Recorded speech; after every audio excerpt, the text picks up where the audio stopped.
하나님을 기쁘시게 하는 사람, 누구를 기쁘게 한다는 것은 참 좋은 일입니다. 그렇죠?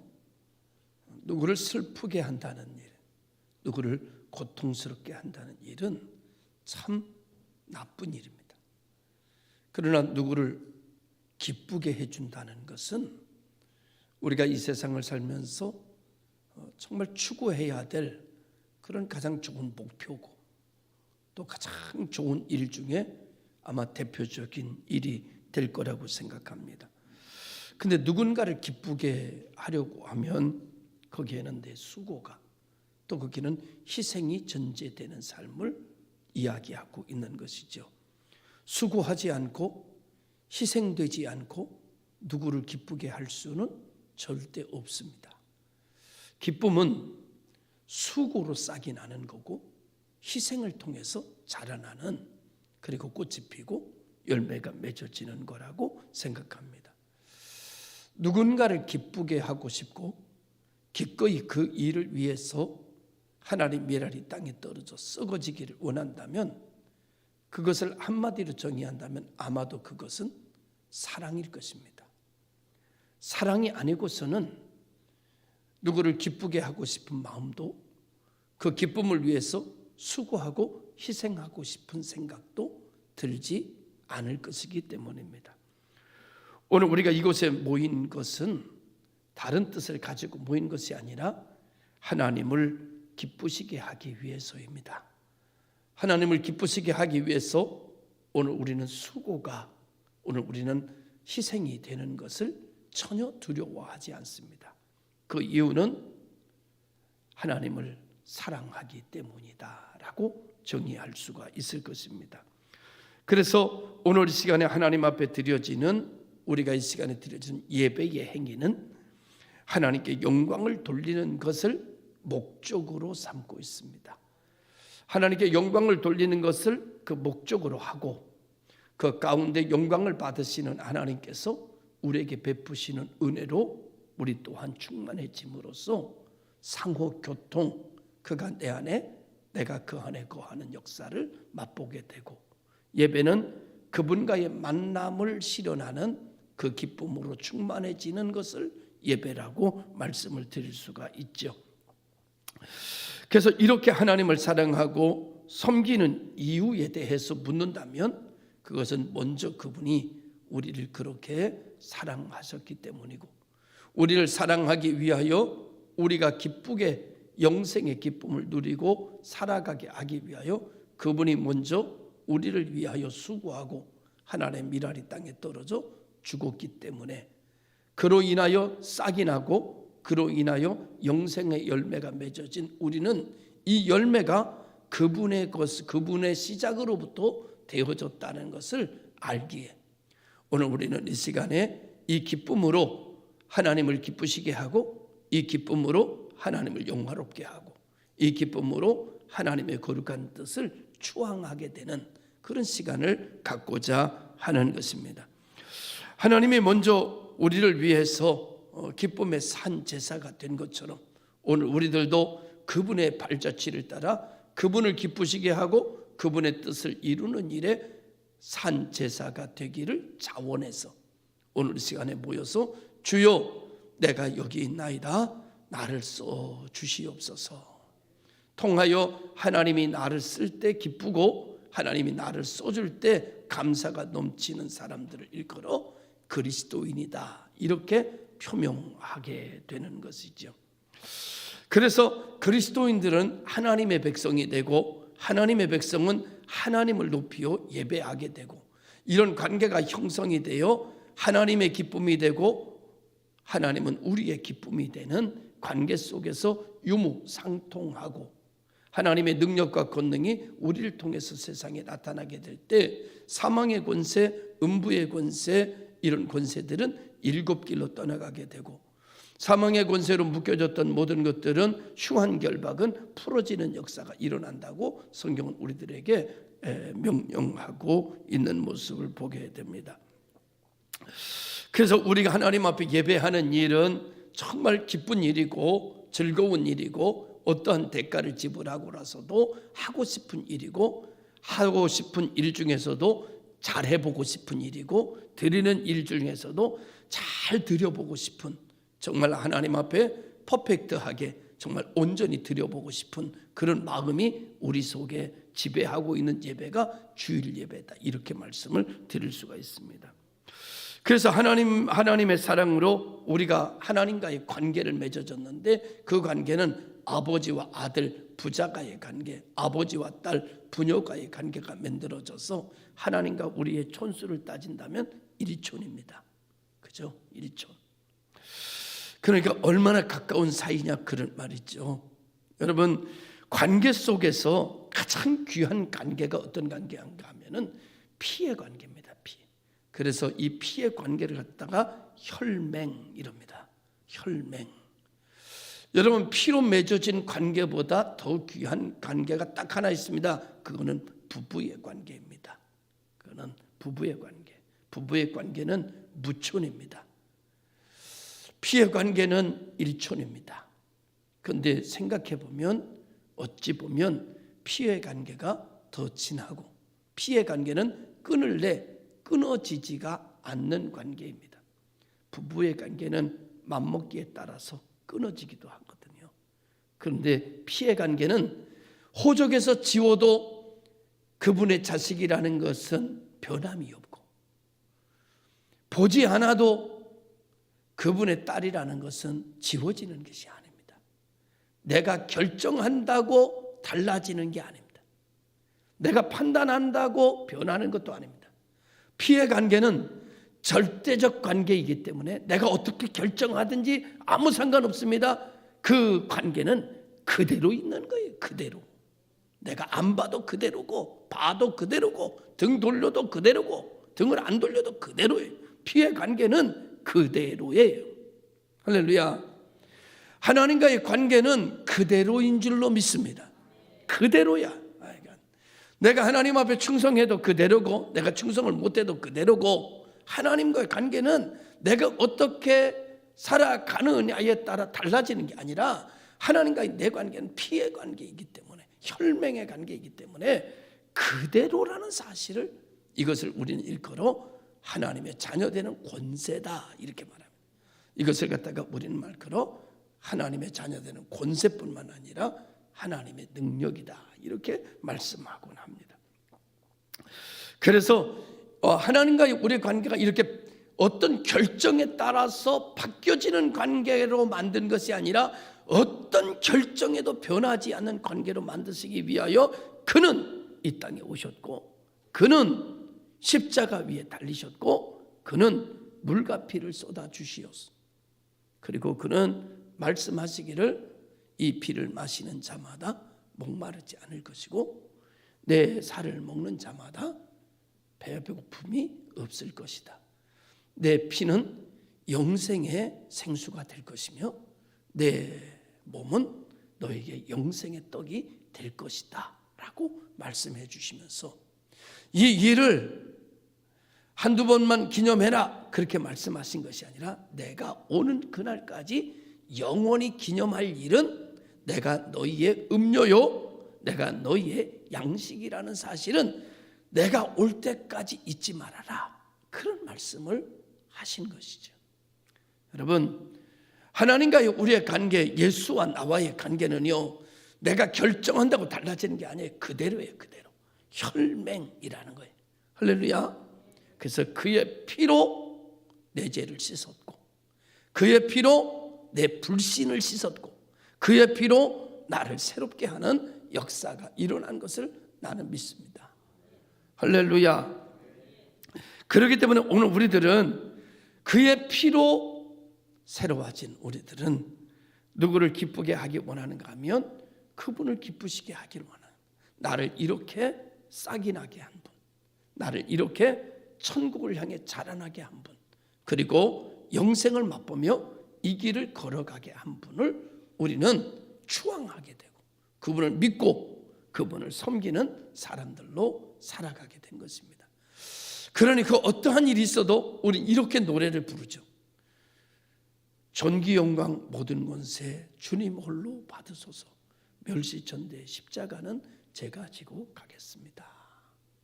그러던 기독교가 어느덧 변질이 되어 존귀 영광 모든 권세는 내게 주시옵소서, 멸시천대 십자가는 주님이 가져가십시오 라는 기독교로 변질되어져 버렸기에 이것을 갖다가 좋게 말하면, 신학적으로 말하면 기독교의 세속화라고 말하는 것이고, 이것을 더 강력하게 말하면 기독교의 타락이라고 하는 말로 표현되어지는 것이라고 봅니다.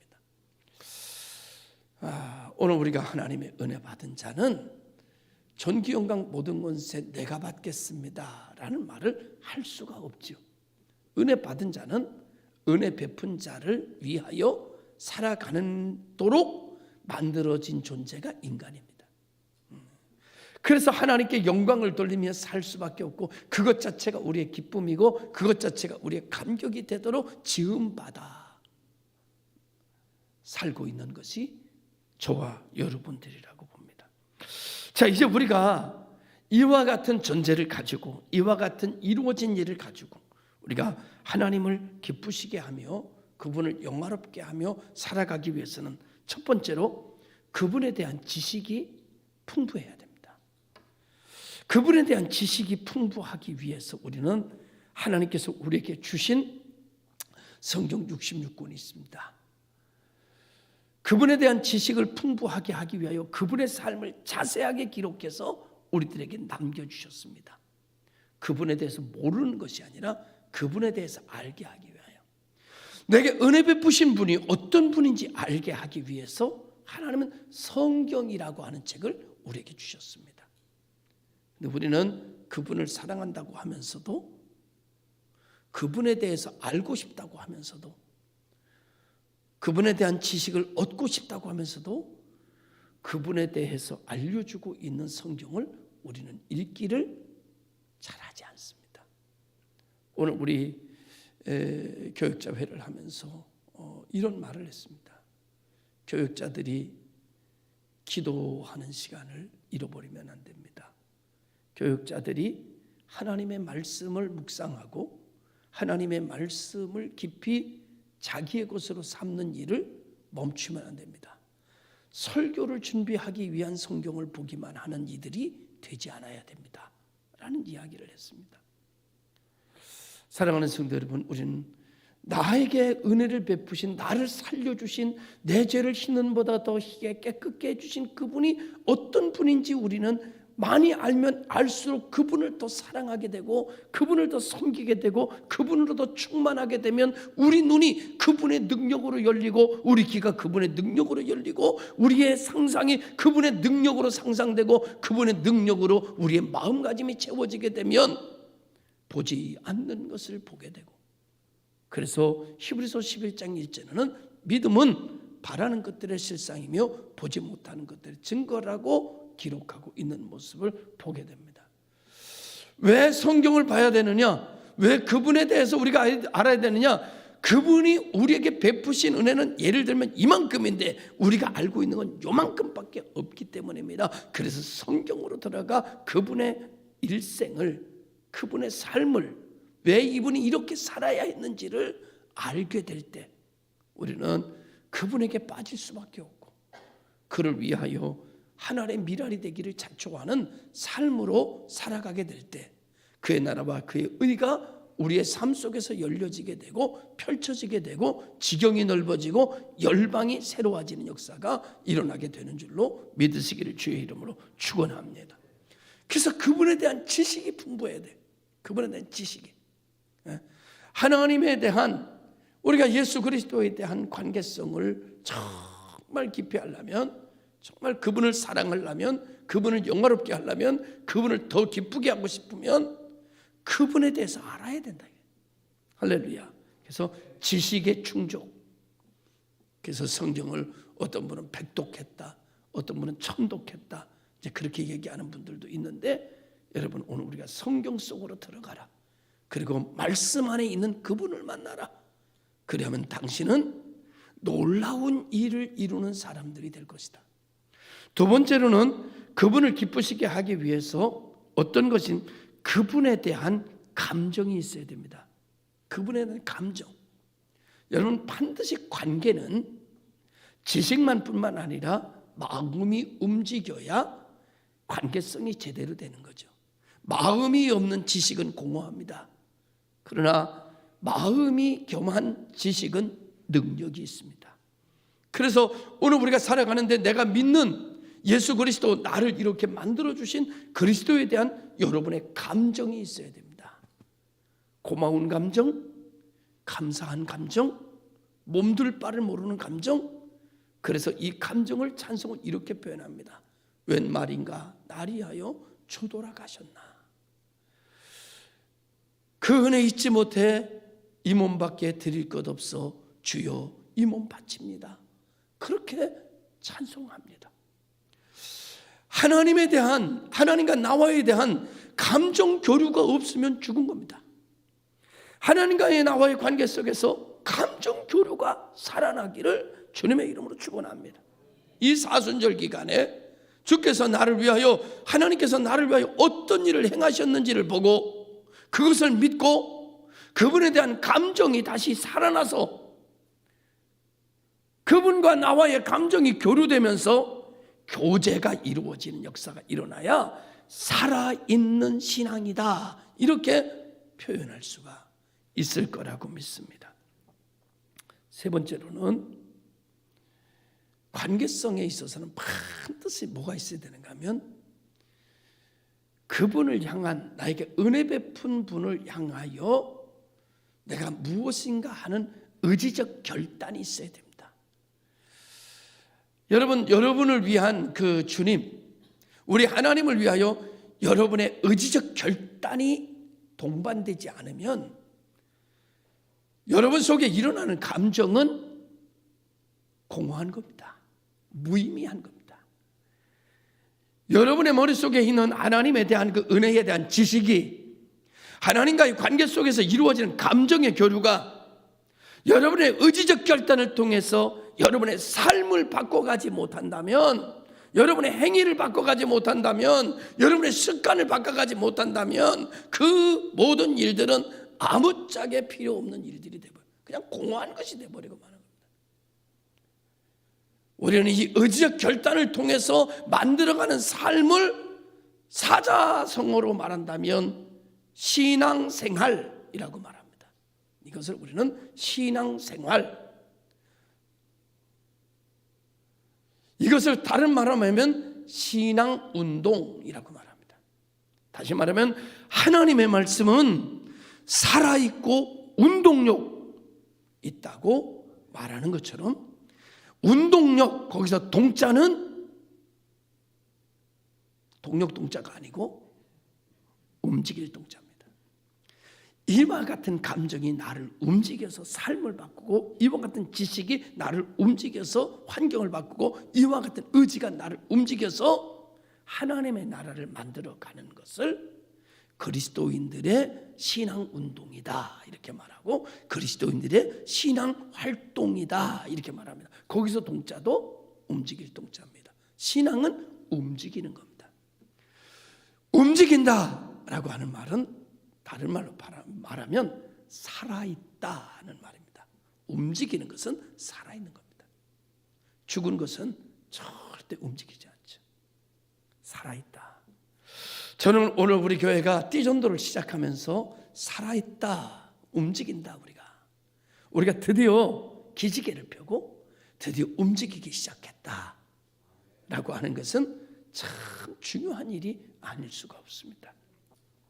그래서 십자가 위에서 우리를 혈맹의 관계로 만들어주신 그분을 위해서 오늘 우리는 첫 번째, 지식이 풍부해지기를 축원합니다. 두 번째로는 그분에 대한 감정, 고마운 감정, 감사한 감정, 감정 교류가 일어나는 성도들이 되기를 주의 이름으로 축원합니다. 세 번째로 축원하는 것은 그분을 향한 의지적 결단이 있어서 신앙활동, 신앙생활이 시작되어서 이 말씀이 내 삶을 바꿔가고 불가능을 가능케 하는 능력으로 적용돼서 간증이 만들어지는, 여러분 할 말이 있는 이 신앙에 대하여, 이 신앙활동에 대해서, 내가 믿는 이 믿음에 대해서 할 말이 많은 오늘이 되기를 주의 이름으로 축원합니다. 그렇게 되는 거예요. 그래야 이 신앙이요 정말 폭발적인 어떤 역사가 함께하는 것이다. 그래서 이런 이야기를 나타냈던 사람이 히브리서 11장에는 여러 사람이 나오는데 그 사람을 처음으로 아벨이라고 말합니다.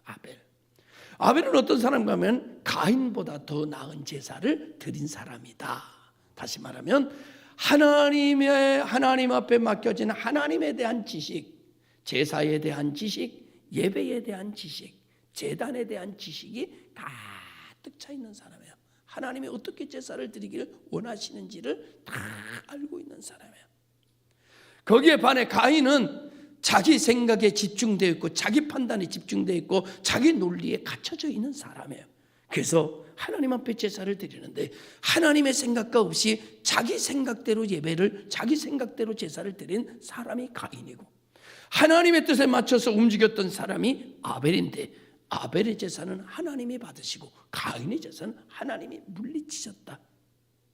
하나님을 기쁘시게 하는 자는 아벨이었다라고 말합니다. 그 다음에 나오는 사람이 에녹인데, 에녹을 오늘 그의 삶을 표현하고 있지는 않지만 이렇게 말합니다. 그는 옮기시기 전에 하나님을 기쁘시게 하는 자라 일컬음을 얻었다. 이렇게 말합니다. 하나님을 기쁘시게 하는 자라 인준을 받았다. 도장 찍음 받았다. 우리가 초등학교 다닐 때 숙제를 잘해가면 선생님이 참 잘했어요. 그리고 모자 쓴 애 하나하고 소녀, 단발머리 소녀하고 딱 둘이 있는 걸 가지고 도장을 딱 찍어주고 참 잘했어요. 이야, 그 도장 하나 받으면 정말 날아갈 것 같아요. 초등학교 때는 그게 왜 그렇게 중요한지. 그게 여러분, 그 애들은 아주 보기도 이쁘고 모자 쓴 애가 얼마나 이쁜지, 그 소녀도 얼마나 이쁜지. 참 잘했어요.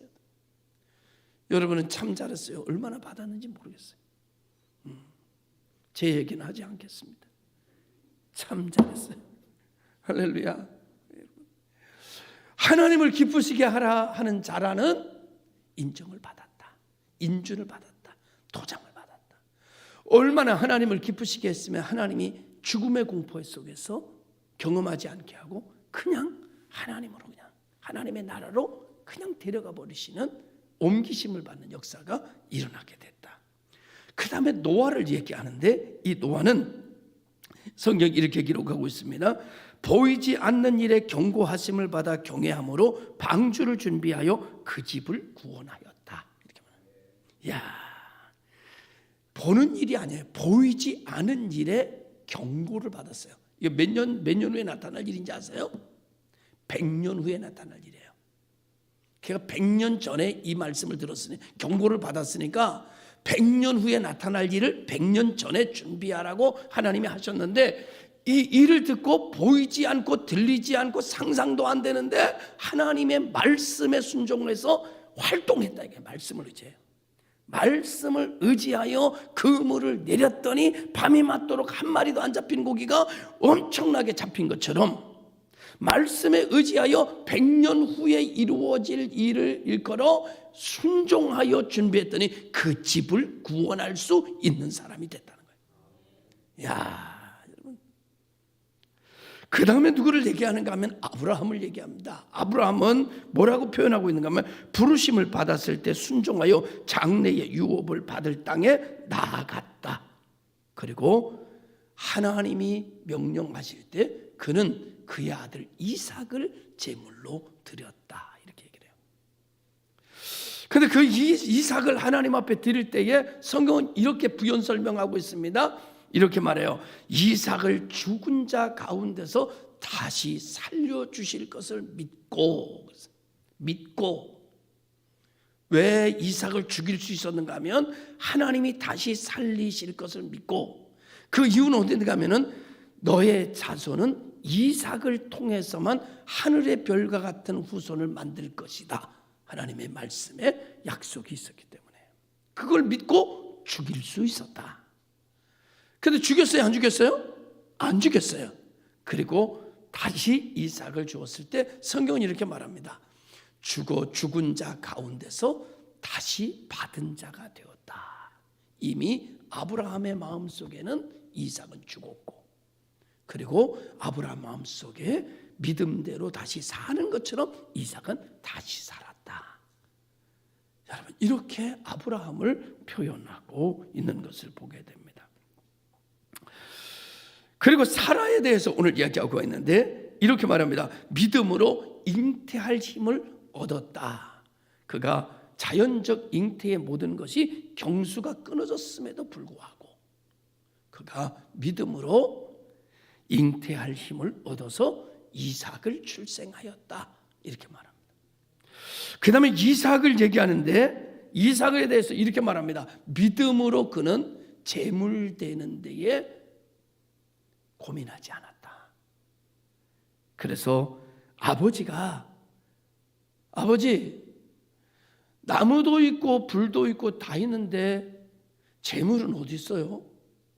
그러니까 아브라함이 바로 네가 오늘의 재물이다 라고 말씀했을 때 도망가지 않고 거절하지 않고 항거하지 않고 제단에 올라가 누웠더라.